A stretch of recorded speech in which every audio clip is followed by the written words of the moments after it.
अगर हम दोनों ही बहुत ऐसे जीने के आदी हो गए हैं और ये यहाँ पर बैठे हैं, ये बिल्कुल बेधड़क खुला जी रहे हो, तो सच बताओ हम दोनों को कैसा लगेगा? हम डराने जाएंगे इनको। हम उसे डराने जाएंगे, हम जलसी से जल के मर जाएंगे। खासकर तब अगर हम दोनों बुढ़े हो गए हैं, हम कहेंगे हमने तो जिंदगी खराब कर ली, रिकवरी का भी कोई चांस नहीं है और ये मौज मार रहा है। समझ आ रही बात? बिल्कुल बिल्कुल। हम पूरी कोशिश करेंगे कि इसको भी खुल के नहीं जीने दें।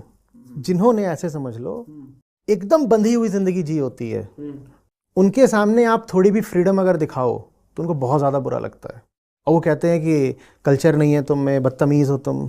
हर जनरेशन ऐसा कैसे कहती है कि ये जनरेशन तो बिल्कुल हाँ, क्योंकि पिछली जनरेशन, आमतौर पे ऐसा रहा in the course of history कि पिछली जनरेशंस अगली जनरेशन से ज्यादा बॉन्डेज में रही होती हैं। Right. With the advent in technology and thought, liberal thought, जी। हर सब्सिक्वेंट जनरेशन पिछली जनरेशन से थोड़ी ज्यादा फ्रीडम में जीती है।